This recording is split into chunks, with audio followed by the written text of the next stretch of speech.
Hi guys, we are back with another video. First I want to say thank you guys so much for your support, the views, the likes. Start commenting guys, let me know what you guys think. Today's video is going to be about some postpartum tips for new moms and expectant moms, and even for those that aren't new moms, you might find this video really helpful. First I wanted to get into some definitions. People hear that word postpartum and automatically assume postpartum depression, but the word postpartum itself is just the time after childbirth, just the period of time after childbirth. Postpartum depression is depression suffered by a mom following childbirth, typically caused by the combination of hormonal changes, psychological adjustment to motherhood, and fatigue. Baby blues is feelings of sadness or change of mood that you may have in the first few days after giving birth. So to kind of sum it up a little bit, baby blues is just less intense than postpartum depression. Harley is tired and she ain't cooperating. Look at her. Look at her.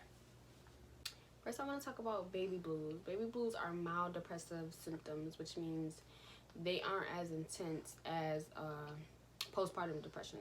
So it typically starts a few days after birth, and then it'll kind of resolve on its own within 2 to 3 weeks. It goes away once hormones level out. So you'll experience mild symptoms of sadness, anxiety, crying without reasoning, restlessness. You might be grumpy and impatient, not being able to concentrate, mood changes, not feeling like yourself, difficulty sleeping. But you'll still typically be able to care for your baby and care for yourself. You don't need any treatment. So with postpartum depression, it'll typically start 1 to 3 weeks after giving birth. It can last months or it can last years without any treatment. So you'll have intense feelings of sadness, anger and rage, difficulty sleeping, too much or a lack of appetite, which will result in drastic weight changes. Unable to bond with baby, you'll doubt your ability to take care of your baby, you might not even have energy to take care of yourself. You may have intrusive thoughts of harming you or your baby, guilt, panic, afraid of being alone with the baby. They recommend that if you have these symptoms or know somebody with those symptoms, you seek help. But I recommend Jesus. But I do believe in therapy, but I don't really believe in medicine for that. But that's another topic for another time. So yeah, so those are pretty much the differences. Like I said, baby blues are just less intense, but you know, with both, if you feel like, or if you with yourself or with others, if you feel like, you know, it's becoming a problem, then you should seek outside help and not just keep it in your mind. So now we'll get into some tips. Grace and rest.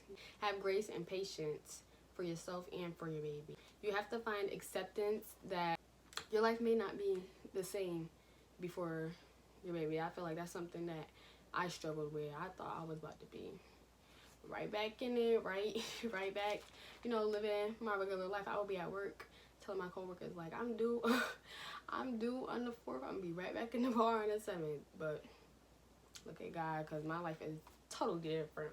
But I had to find acceptance that, you know, life won't be the same, and you're a mom now, so things will be different. So you gotta find that acceptance and give yourself grace and time to adjust. Me, I'm very impatient, so I was just ready to get back to my old life, ready to not be pregnant, and just ready to do the things I used to do. But you might not be able to do some of those things that you used to do before the baby, so which is okay. It's okay. Change is always good. Get as much rest as you can, especially like that first week of you coming home from the hospital, and try to get maternity leave. Definitely try to set up maternity leave so you're not trying to rush back to work. I didn't have maternity leave, so I was kind of ready to get back to work and, you know, start being able to make money and provide for myself. So yeah, I definitely recommend maternity leave so you have those 6 guaranteed weeks of, you know, being able to stay home and still have an income and still be able to take care of yourself and the baby. So they have this 5-5-5 rule. I don't know if some of you heard of it, but it's 5 days in the bed. So it's just take those first 5 days, or you just laying in the bed, getting up as little as possible, probably just to eat and bathroom and stuff like that. Really not getting up as much, and the real focus should be resting and bonding with the baby. Then you got 5 days on the bed. So that's when you start to sit up and start to move around a little bit. They say that 30 minutes max should be the time that you're getting up. Nothing too much more than that. But you're still focusing on bonding with the baby and still trying to get that rest. And then they got 5 days around the bed. That's when you gradually start to get up and do little things, but half of your day should still be spent in the bed. Yeah, and you still should be focusing on bonding and resting. So they call that the 5-5-5 rule. And I'll put like a link or something in the description box where you can read up more about the 5-5-5 rule. But I think that's a good rule, and that rule will help you gradually get back into things instead of just rushing to be back up and moving. Because during the first, few weeks of you having a baby, especially if it's your first baby, your body is going to change drastically. And then during pregnancy, it's going to be changing drastically. And then after you have the baby, it's trying to get back normal. So you definitely have to give your body rest and give your body time, which is something I wasn't doing. So learn from my mistakes, y'all, and really get that rest. Because me, I'm just a go person. I just be wanting to go. I just always thinking about my next move. So I wasn't really worried about trying to get that rest. When Krishan was in the Walmart and people was talking about her, I didn't find that funny because I went through something similar to that. Harley was only 1 week old, and I just wanted to do something. So I wanted to take a trip to Walmart. And when I say, it was just so weird. Like, it was really weird. Like, I just felt like, instantly, as soon as I walked in Walmart, I just felt so discombobulated, so overwhelmed. Like, I didn't even have the car seat on the cart right, so I'm just looking stupid. It was just a wreck, okay? A wreck. And I should have been in the house. That's really the moral of the story. I should have been in the house, and I should have never been rushing to be back out. Later on, I came home that day, and a family member came. I think already that day it had been a few family members that came to see the baby. The last family member had came that night, and I was trying to go to sleep, and I was trying to get the baby to sleep, but she had wanted to see the baby, and I just got so mad at her. I got so annoyed. When she left, I just started crying. My mom and my sister came in the room like, what's wrong? Like, what's going on? Why you just started crying? But it was just that I had went to Walmart that day. Family members had already came over. I was trying to go to sleep, and then she had came over, so I just was like annoyed, so annoyed. But that's how I kind of became aware that, okay, I'm experiencing something, like something ain't right, like something is going on. But it was just baby blues. Sleep when the baby sleeps. You don't always have to try to do chores and do housework while your baby is asleep. When the baby is resting, you try to use that time to get your rest too. Something I didn't do. I was trying to do what I gotta do while Harley is asleep when I didn't really have nothing to do anyways. So yeah, so just use that time to sleep when the baby sleep, because who knows when you might not get another chance to rest again. If you have a hard time, like if you have a baby that likes to be held, because Harley kind of was like that in the beginning, and you want to do housework, just strap him up in your little carrier and do your work, your housework, your chores or whatever that way. So for the expecting moms about the hospital, if they try to rush you out the hospital, it is okay to ask for another day. Me personally, I felt like I was kind of rushed out the hospital. I wasn't even there for 48 hours. I mean, I was, at the moment, I felt like I was good and good enough to go home. But when I got home, I felt like, all right, maybe I could have used another day in the hospital. And they'll give you like paperwork to sign, like if you felt like you were rushed out, you can come back. Even if you leave and feel like you want to come back, it's a certain amount of time limit though that you'll be able to come back. If you feel like you need that 3 whole days or whatever, you stay that 3 whole days to get. I recommend you stay in 3 whole days anyways. But yeah, I didn't even have a full 48 hours in the hospital, which I could have used it, because in the hospital it was kind of real peaceful because they was really checking on the baby for you, so I was able to get my rest. That's pretty much grace and rest. So the next tip I would say is self-care. Go to all your postpartum appointments. You'll have a 3-week appointment and a 6-week appointment. I missed my 6-week appointment, but I did follow up at my regular doctor's, which still isn't good enough. Don't judge me. I'm telling y'all my mistakes so y'all don't make them. The 3-week postpartum appointment is kind of just them checking in with you and just seeing how you feel and what's going on, you know. If you have any concerns or anything, they're just really checking in. And then the 6th week is when they'll do your full exam, cervix exam. I missed it. But I was still able to, you know, get certain tests and stuff like that at my regular doctor's. But I wouldn't recommend not going to your 6-week appointment. And also talk about birth control plans. Follow up with your doctors after you have the baby. As far as self-care, it's okay to take little walks and get fresh air. It really helped me, and it helped Harley because she, you know, became very calm once she got outside, and she'll be asleep and I'll just be walking, you know. That's something that really helped me. Or just even sitting outside in your backyard or sitting outside in the porch. Even like when Holly was like a week old, 2 weeks ago, I was sitting outside with her. People believe that, oh, you got to stay in the house with the baby. You do not have to be cooped up in the house. It's not that you can't go outside or you can't do anything. The baby just has to be, for one, in the right clothing. So if it's cold out, you got to make sure they bundled up so they won't get sick. That's one. And then they can't be around a lot of people. That's really the main thing of why they say stay in the house. It's because they can't be around a lot of people because they didn't get their shots yet. But you don't have to necessarily be cooped up in the house. You go outside, sit on the porch, whatever. Fresh air really is good for the baby, for real. Nutrition. Nutrition is very important. You need fruits and vegetables, especially if you're breastfeeding. If you're breastfeeding, it's very crucial to watch your intake and your nutrition, because you don't want to transfer, you know, anything bad to the baby.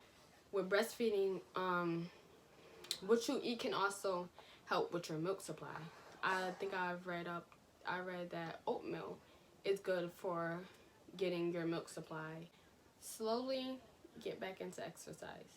You don't have to rush to try to get your body back right and all of that. Just slowly but surely get back into your exercising and getting your body where you need to be, but don't rush it because your body is already kind of healing. And eventually, if you're not happy with your size or how you look post baby, me, I was happy because I'm skinny and I was already skinny, so I had a little weight on me. I was like 140. I was happy, but my weight went back down. Slowly but surely get back into exercise. Be mindful of your body. Be mindful that your body is still healing and still trying to get its full strength back. Take some time for yourself. Take some time to do something for yourself by yourself. Whether it's reading a book or taking a long shower, going outside. Just try to find some time, even if it's like 30 minutes, 10 minutes, 15 minutes. Take some time to do something for yourself. That's how you'll have a little, you know, control over your mental state and over your peace. It is okay to let the baby cry. Some people be like, I don't want to let my baby cry. That's how it kind of was at the beginning, but every time I'll be like, all right, Harley, you got to lay in this bassinet and cry because I'm not going to let you make me lose my mind. But, yeah, so it's okay to let the baby cry as long as they're in a safe place. If you're feeling really overwhelmed and the baby is crying a lot, put them in a safe place in their bassinet with nothing in it, and you go walk away. Go in the bathroom, go outside, sit on the porch. It is okay for them to cry. It helps their lungs anyways, so let them cry. The next tip would be use your resources. It is okay to ask for help. Something I had to learn because I am Miss Independent. No, for real though, I'm always trying to be so independent, and I don't like asking nobody for help. And that's even before the baby. I don't like asking nobody for help until I'm drowning.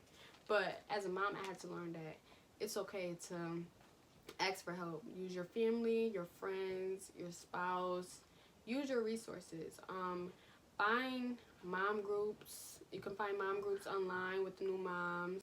Talk to your doctor. Be honest and open with your doctor about how you are feeling and your concerns. Talk to others about your emotions versus keeping them inside. Find non-judgmental people to talk to. And if you don't really have anybody you're comfortable talking to, write in a little journal about how you're feeling. Get those feelings out and versus keeping them in your head, because that's when the depression will start, because depression is a mental thing. So get those feelings out your head. It's okay to get advice, but don't let anyone dictate how you parent. Every child is different. Every parent is different. Do what works for you and your baby. Take what resonates, leave what doesn't. So those were just a few things that I thought were really helpful. And a lot of those things seem like, oh, I know that already, but it's definitely easier said than done. Grace and rest, self-care, and using your resources. Those are 3 tips that I found really helpful once I learned and became aware of what was kind of going on. That helped me a lot. Like I said before, I felt like I was experiencing baby blues, and like reading up on the symptoms, I feel like it would have got to postpartum depression. Had I not sought out for God when I did, it definitely would have became postpartum depression. But like I said, I believe in Jesus, not medicine. But I do believe in therapy. Getting your feelings out and talking about your feelings can really help. Talk to God, but you can talk to a therapist too. I am going to put some links in the description box where I have found some of this information from, if you guys want to read up on it and just gather more information. Thank you guys so much for watching the video. Little Harley, she's smiling in her sleep. Like, comment, subscribe. Thank you. Love you guys. Before I head out, I just wanted to do a quick review on this company called Frida. They specialize in products for postpartum healing, pregnancy relief, baby products, and more. I use some of these products myself, and I found them very convenient during my healing process. The upside down period bottle really helped with cleaning thoroughly. The witch hazel healing foam was great for instant pain relief. It really helped with soreness. For the pregnant girlies, they have nausea bands, leg and foot swell spray. For the C-section babes, they have silicone scar patches, abdominal support binders, recovery bands, and many more products. I found their products at Target, but they also have a website where you can get them online.